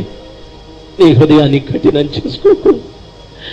రాయి కంటే కఠినమైన హృదయం కలిగిన మన పట్ల ప్రభు కనికరాన్ని చూపెట్టి ఈ రాత్రి సమయమందు ఈ రాతి బాణలోకి యేసయ్య రావటానికి సిద్ధంగా ఉండగా పిలవకుండా మాత్రం నెమ్మదిగా ఉండకు తల్లి. నా ప్రేమైన తండ్రి, నోరు తెరిచి అడుగు. యేసయ్య రండి నాయనా, యేసయ్య రండి ప్రభువా, నీ రాక సమీపిస్తున్నదని, నీవు మమ్మల్ని పెళ్లి కుమార్తెగా పిలిచే దేవుడవని, ఈ రాత్రి నీ ప్రశస్తమైన రక్తముతో కడగబడకపోతే పెళ్లి కుమార్తె కావటానికి యోగ్యత నాకు లేదని అర్థం అయిపోయాది యేసయ్యా. దయచేసి రండి, రండి, అడుగు తల్లి, దయచేసి అడుగు నా ప్రేమైన తండ్రి. దైవజనులారా, నోరు తెరిచి అడగాలి, నోరు తెరిచి అడగాలి. మనం కూడా మనుషులమే, మనం దేవుళ్ళేమీ కాదు, మనం కూడా మనుషులమే, మనం దేవుళ్ళంక. నోరు తెరిచి అడగాలి. యేసయ్యా రండి. ప్రియ తల్లి, నా ప్రియమైన తండ్రి, అనేకులు పరిశుద్ధాత్మను గూర్చిన సరైన అవగాహన లేకుండా పరిశుద్ధాత్మని మనం నిర్లక్ష్యం చేశాం, పరిశుద్ధాత్మని మనం దూరపరిచాం, పరిశుద్ధాత్మని మనం దుఃఖపరిచాం. రాత్రి సమయమందు ఆత్మని కూడా రమ్మని ఆహ్వానిద్దాం. దయచేసి ప్రతి వారు కూడా నోరు తెచ్చి ప్రభుల వారి దగ్గర మొరపెడదాం. పరిశుద్ధాత్ముడా, పరిశుద్ధాత్ముడా, పరిశుద్ధాత్ముడా రండి. యేసయ్యా రండి. పరిశుద్ధాత్ముడా రండి. తండ్రి అయిన దేవా రండి. ఈ రాత్రి బాణలో అంచుల వరకు మీరు నిండి ఉండాలి ప్రభా. మీలో ఏ ఒక్కరు నాలో లేకపోయినా నేను కొదువ కలిగిన వ్యక్తినే, నేను పెళ్లి కుమార్తె గుంపులో చేర్చబడటానికి యోగ్యుణ్ణి, యోగ్యురాలను కాదు, కాదు, కాదు, కాదు ప్రభా, కాదేసా. రాత్రి నా పట్ల కనికరాన్ని చూపెట్టి నాలోకి రమ్మని దయచేసి నోరు విప్పి అడుగు తమ్ముడు, నోరు విప్పి అడుగు తల్లి. నా దేవుడు రాత్రి సమయమందు కార్యం జరిగించని, నీళ్లను ద్రాక్షారసంగా మార్చిన ఆ పరలోకపు తండ్రి నీ జీవితంలో ఒక ప్రత్యేకమైన కార్యాన్ని, ఓ ప్రత్యేకమైన మార్పుని ఆ కృపగల దేవుడు రాత్రి సమయమందు చేయటానికి సిద్ధంగా ఉన్నాడు. అది నీ మీదే ఆధారపడి ఉంది, అది నీ మీదే ఆధారపడి ఉంది. అమ్మా, నోరు తెరువు తల్లి. అయ్యా, నోరు తెరవయ్యా. నోరు తెరిచి ప్రభుల వారి దగ్గర మొరపెట్టు. నీలో ఎవరు లేరో వారిని ఆహ్వానించు, నీలో ఎవరు లేరో వారిని పిలువు, నీలో ఎవరు లేరో వారిని రమ్మని బ్రతిమలాడు. దయచేసి దయచేసి రాత్రి బాణవలే నీవు నెమ్మదిగా నిలబడకు, రాయిలాగా కఠినంగా ఉండకు. నీలో అంచుల వరకు నింపబడాలి. దయచేసి నోరు తెరిచి అడుగు, నోరు తెరిచి అడుగు, నోరు తెరిచి అడుగు. ఆమేన్, హల్లెలూయా. ప్రియ పరిశుద్ధాత్ముడానికి వందనాలు. ఆమేన్, హల్లెలూయా జీసస్, హల్లెలూయా. ఓ ప్రియ ఆత్మ దేవుడానికి వందనాలు. తమ్ముడు నోరు, కళ్ళు మూయి తమ్ముడు, కళ్ళు మూయి తమ్ముడు. దయచేసి కళ్ళు మూసి నోరు తెరిచి ప్రభుల వారి దగ్గర మొరపెడదాం. ఓ జీసస్, హల్లెలూయా. ఎవరు సాతానుకు చోటు ఇవ్వకండి బ్రదర్. దయచేసి ఎవరు దయ్యానికి చోటు ఇవ్వకండి బ్రదర్. ప్రతి వారు కూడా ఈ స్థలంలో ఉన్న ప్రతి తల్లి, ప్రతి తండ్రి తల్లి సన్నిధానంలో మొరపెడదాం. ఆమేన్. యేసయ్యా నాలోకి రా. యేసయ్యా, ఎవరు మనలో లేరు, ఏది మనలో కొనువై ఉన్నదో అది నింపుకోవటానికి ప్రభు దగ్గర మొరపెడదాం. దయచేసి మీరు జ్ఞానం లేని వ్యక్తులేమీ కాదు, మీకు అర్థం కాక కాదు, ప్రతి వారికి కూడా అర్థమయ్యారు. ప్రతి వారికి తెలిసేది వారి లోపమేమిటో, ప్రతి వారికి తెలిసేది వారిలో ఉన్న కొనువేమిటో, ఆ కొనువని పూర్తి చేసుకో దయగల దేవుని ఎదుట మొరపెడదాం. మొరపెట్టు తల్లి, నోరు తెరిచి మొరపెట్టమ్మా. అయ్యా, నోరు తెరిచి మొరపెట్టయ్యా. దేవుడు రాత్రి సమయం అందు మనలో కార్యం జరిగించని. ఇంకా నీకు పాప క్షమాపణ లేదా? యేసయ్యని పిలువు. యేసయ్యా రండి నాలోకి, రండి ప్రభువా, రండి యేసయ్యా, రండి యేసయ్యా, రండి యేసయ్యా, యేసయ్యా, యేసయ్యా. పిలువు తమ్ముడు, పిలువు తమ్ముడు, పిలువు చెల్లెమ్మా, పిలువు నా ప్రియమైన తండ్రి. దయచేసి నోరు తెరిచి పిలువు. నీలో కొదువుగా ఉన్న యేసయ్య సంపూర్ణమగు రీతిగా, నీలో కొదువుగా ఉన్న పరిశుద్ధాత్ముడు సంపూర్ణమగు రీతిగా దయచేసి నోరు విప్పి నోరు తెరిచి పిలువయ్యా, నోరు తెరిచి పిలువమా. దేవుడి రాత్రి సమయమందు పెళ్లి కుమార్తె వలె నిన్ను మార్చడానికి ఆయన సిద్ధంగా ఉన్న దేవుడు. నిర్లక్ష్యం చేయదు, ఆలక్ష్యం చేయదు. దయచేసి ప్రతి వారు కూడా ఆమేన్, ఆమేన్, హల్లెలూయా, ఆమేన్, హల్లెలూయా, హల్లెలూయా, హల్లెలూయా, హల్లెలూయా,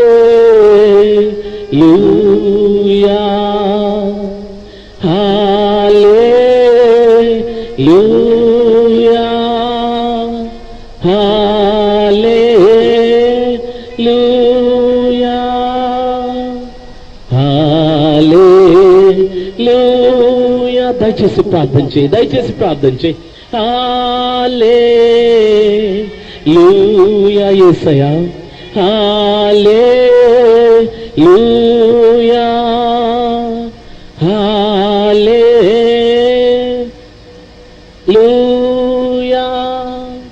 హల్లెలూయా,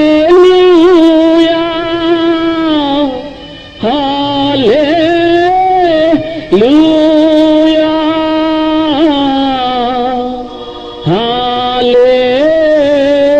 హల్లెలూయా,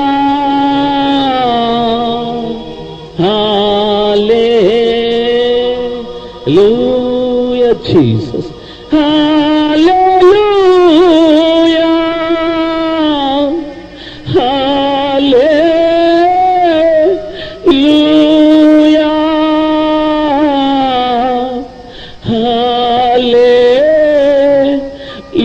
హల్లెలూయా,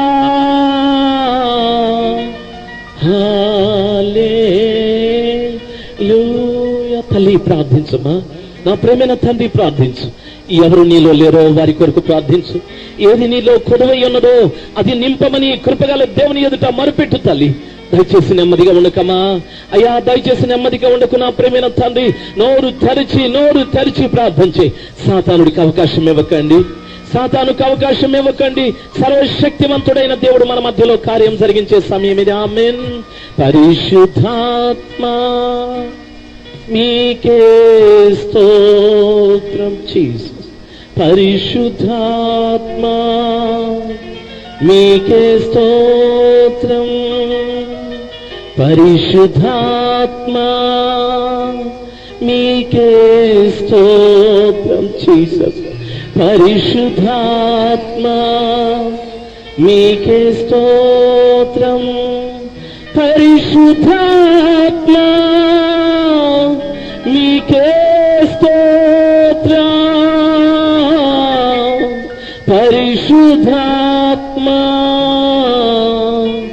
మీకే స్తోత్రం జీసస్. పరిశుద్ధాత్మా మీకే స్తోత్రం తండ్రి. పరిశుద్ధాత్మా మీకే స్తోత్రం. హల్లెలూయా జీసస్. అందరం పాడుకున్నాం. హల్లెలూయా, ఆమేన్. హల్లెలూయా, హల్లెలూయా. దయచేసి అందరూ మన చేతులు ఎత్తి పాడుకున్నాం. హల్లెలూయా, హల్లెలూయా, హల్లెలూయా, హల్లెలూయా, హల్లెలూయా, హల్లెలూయా, హల్లెలూయా, హల్లెలూయా, హల్లెలూయా, హల్లెలూయా, హల్లెలూయా, హల్లెలూయా. ఆమేన్, ఆమేన్. హల్లెలూయా, హల్లెలూయా, హల్లెలూయా, హల్లెలూయా. అందరం పాడుతున్నాం. హల్లెలూయా హల్లెలూయా హల్లెలూయా హల్లెలూయా హల్లెలూయా హల్లెలూయా హల్లెలూయా హల్లెలూయా హల్లెలూయా హల్లెలూయా హల్లెలూయా హల్లెలూయా. ఆమేన్. హల్లెలూయా హల్లెలూయా హల్లెలూయా హల్లెలూయా హల్లెలూయా. ఆమేన్. హల్లెలూయా హల్లెలూయా హల్లెలూయా హల్లెలూయా హల్లెలూయా హల్లెలూయా హల్లెలూయా. జీసస్. హల్లెలూయా. ఆశ్చర్యకరమైన మా ప్రియ తండ్రి, అద్భుతకరుడైన మా ప్రభు, నీ ప్రశస్తమైన నామాన్ని బట్టి నిన్ను స్తుతిస్తున్నాను. ఈ రాత్రి సమయమందు యోహాను సువార్త 2వ అధ్యాయంలో ఉన్న గలిలయలోని కానా విందు గురించి, వివాహాన్ని గురించి ఈ రాత్రి మీ బిడ్డలమైన మేము తెలుసుకోవటానికి కృప దయచేశారు. మేము 3వ దినంలో ఉన్నామని, ఈ దినంలోనే మాకు వివాహమని మా ప్రభ మీరు తెలియపరిచినందుకే స్తోత్రాలు. ఈ స్థలంలో ఉన్న మా ప్రియ తల్లులు తండ్రులు పెళ్లి కుమార్తెగా మార్చబడటానికి మేమేం చేస్తే పెళ్లి కుమార్తెలం అవుతాము అన్న విషయాన్ని కూడా తెలుసుకోవటానికి మీరు కృప దయచేశారు. దయచేసి తండ్రి, ఏ ఒక్కరూ తప్పిపోకూడదు ప్రభు, ఏ ఒక్కరూ విడిచిపెట్టబడకూడదు స్వామి. వారి సంఘం ఏదైనా, వారి పరిస్థితులు ఏవైనా, నీ వాక్యం ఎదుట నిలబడిన మీ బిడ్డలు మా ప్రభు ఎవరు తప్పిపోకూడదు తండ్రి. దయచేసి మీ బిడ్డల్ని కనికరించి ప్రతి వారిని కూడా పెళ్లి కుమార్తె గుంపులో చేర్చమని ప్రార్థిస్తున్నాను రాజా. మీ బిడ్డలు కన్నీళ్లతో మొరపెట్టారు, పశ్చాత్తాపంతో మొరపెట్టారు. మేము రాతి బాణలమని ఒప్పుకున్నారు, అంచుల వరకు నీటిని నింపమని ప్రాధేయపడ్డారు. ప్రభువా, మీరు కార్యం చేయండి స్వామి. ఇక్కడికి వచ్చిన ప్రతి బిడ్డని కూడా ఆ రీతిగా మార్చండి. ఈ పట్టణాన్ని కనికరించండి ప్రభా. ఈ పట్టణంలో ఉన్న ప్రతి సంఘాన్ని ఆశీర్వదించండి, ప్రతి దైవజనుని ఆశీర్వదించండి, ప్రతి దైవజనుని పరిచర్యను ఆశీర్వదించండి తండ్రి. ప్రభా, సంఘ దైవజనుల మధ్యన మంచి ఐక్యత దయచేయండి, ప్రేమను దయచేయండి మా ప్రభా. మీరు కృప చూపెట్టమని ప్రార్థిస్తున్నాను తండ్రి. ఇక్కడికి వచ్చిన ప్రతి బిడ్డని పేరు పేరు పేరు పేరున దీవించండి. రాత్రి సమయమందు మీ సన్నిధానంలో పాటలు పాడిన ప్రతి బిడ్డని దీవించండి. చక్కని వాయిద్యములు వాయించిన మీ బిడ్డల్ని దీవించండి.